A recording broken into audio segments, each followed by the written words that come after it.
United States forces have said they carried out attacks in southern Iran, describing the attacks as self-defense operations, as top Iranian officials have traveled to Qatar for talks. Earlier, Iranian media reported explosions in the southern port city of Bandar Abbas, a strategic hub near the Strait of Hormuz, a global choke point through which a fifth of global oil and gas passes. United States Secretary of State Marco Rubio has said a potential deal to end the US-Israel war on Iran could take a few days to be agreed after US forces claim to have struck Iranian missile sites and boats laying mines in southern Iran amid talks in Qatar. There were some talks going on in Qatar today, so we'll see if we can make progress. I think it's a lot of talking back and forth going on about specific language in the initial document, so it'll take a few days. Rubio told reporters on Tuesday in Jaipur during a visit to India. The Punjab government has launched 8-week summer learning camps in 12 districts under the Talim programme to continue academic activities during summer vacations and strengthen students' foundational learning skills. According to the School Education Department, the camps will begin on June 2 and continue until Aug 7, 2026. A total of 6,060 learning camps will be established in 3,030 selected schools across Bahawalnagar, Bahawalpur, Bakar, Chiniot DG Khan, Laya, Lodhran, Mianwali, Muzaffargarh, Pakpatan, Rahim Yar Khan and Rajampur.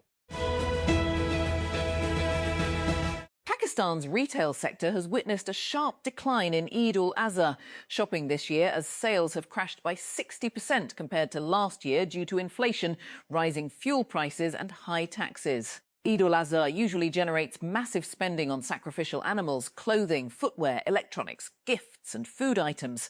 Traders had expected retail activity worth Rs. 500 billion during the festival period, while livestock trade was projected to cross 1.4 trillion. The Lahore High Court on Monday granted interim protective bail to the husband of actor Momina Iqbal in a case of alleged threats to PMLN MPA Saqib Chadar. Hamza Habib, the husband-to-be of the actor, appeared before the court along with his legal team. North Korea fired several projectiles, including at least one short-range ballistic missile, toward waters off the country's west coast on Tuesday. South Korea's military said they were launched at around 1 p.m. 400 GMT from near Cheongju in North Korea's North Pyongan province. South Korea's Joint Chiefs of Staff, JCS, said in a statement. Huge numbers of Muslims prayed on Mount Arafat on Tuesday at the climax of the Hajj pilgrimage, as a punishing desert sun sent temperatures soaring towards 40 degrees Celsius. From daybreak, thousands of white-robed worshippers recited Quranic verses on the 70-metre rocky hill near Mecca, where Prophet Muhammad, peace be upon him, delivered his last sermon. Legendary jazz musician Sonny Rollins, who was known as the saxophone colossus, has died aged 95. He died at his home in Woodstock, New York, on Monday afternoon, according to a statement from his publicist, who called him one of the most honoured and influential figures in American music. Rescuers are racing against time to free 7 people who have been trapped for nearly a week in a flooded cave in Laos. The 7 were part of a group of villagers from the central province of Jaesongbao who had gone into the cave on Wednesday in search of gold and wildlife, but could not get out as rain and landslides blocked the cave's entrance. The Israeli military says it has begun a wave of strikes across Lebanon following an announcement by Prime Minister Benjamin Netanyahu that his country will intensify its attacks on Hezbollah. The Israel Defense Forces, IDF, said it had launched strikes against Hezbollah in the Bekaa Valley in the east of Lebanon and other parts of the country. China and Pakistan have reached a new broad consensus on deepening their strategic partnership, according to a joint statement issued by the countries at the end of Prime Minister Shehbaz Sharif's visit to Beijing. The statement, shared by the Foreign Office, FO on X, said two sides engaged cordially and reached a new broad consensus on further deepening the China-Pakistan all-weather strategic cooperative partnership and on international and regional issues of mutual interest. Lahore. The Provincial Disaster Management Authority, PDMA, has directed district administrations to take precautionary measures due to a heat wave during Eid al-Adha holidays. According to the advisory, a heat wave is likely to persist from May 25 to May 31 under the influence of a high-pressure weather system forecast by the Pakistan Meteorological Department, PMD. Deputy Prime Minister and Foreign Minister Ishaq Dar arrived in New York to attend a high-level United Nations Security Council (UNSC) debate. The Foreign Office, FO, said on Tuesday. In a post on the social media platform X, the FO said that Dar will attend the debate, which was being convened under China's presidency of the UNSC. Cave divers are squeezing through narrow, flooded corridors in a delicate operation to reach 7 villagers trapped underground in a cave in Laos for nearly a week. The villagers went into the cave in the central Laotian province of Xaisomboon last Wednesday in search of gold, but heavy rain triggered flash flooding which blocked the exit, the Associated Press reported, citing Laos and Thai rescue teams. Peshawar Mansoura.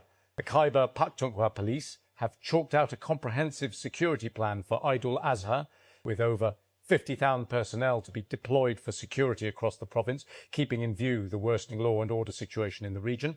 Also, the department plans to adopt strict security arrangements for political and religious arrangements being finalised for Chinese, besides for Chinese nationals. Al-Dai-IR. Firefighting operations are continued for the third consecutive day on Monday to control wildfires in the mountainous areas of Bar Charai Talash in Lower Daya. Rescue officials said strong winds, intense heat, rising flames and difficult terrain were hampering efforts to extinguish the fires.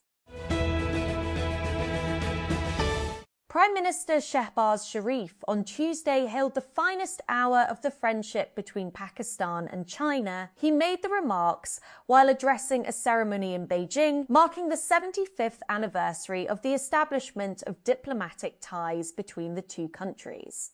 The Premier is currently on a 4-day official trip to the neighbouring country. Lahore, Pakistan, Tehreek-e-Insaf, PTI, Farmers' Wing on Monday warned that Punjab's wheat crisis was deepening rapidly, claiming the growers are being forced to sell their yield at rates far below their production cost, while the government's wheat policy had completely failed, pushing farmers further towards financial ruin. During a press conference here, the PTI Farmers' Wing President, retired Maj Ghulam Sarwar, and Secretary-General Mian Ejaz Shafi said that wheat growers suffered massive losses after being compelled to sell their yield at around 3,500 per mand, despite incurring a production cost of nearly €0 per mand.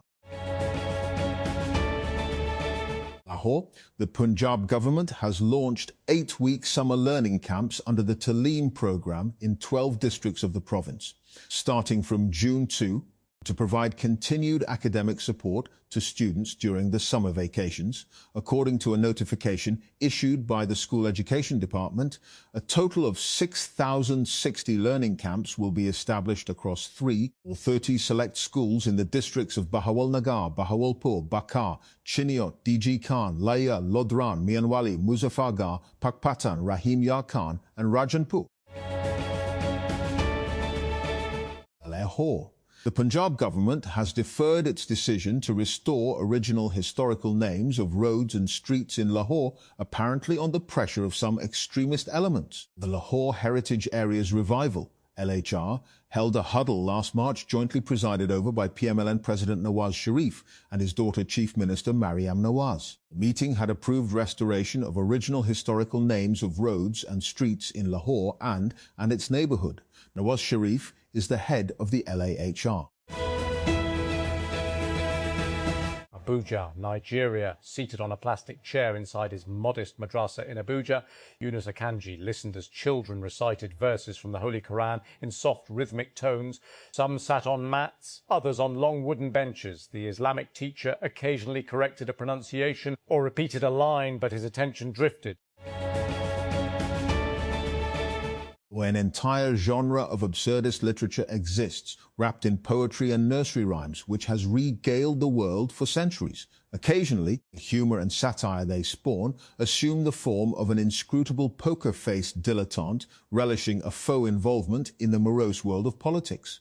Take the Quad foreign ministers under the dilettante's watch. They plan to meet in Delhi on Tuesday, today, as part of America's long-expired Obama-era pivot to the East policy.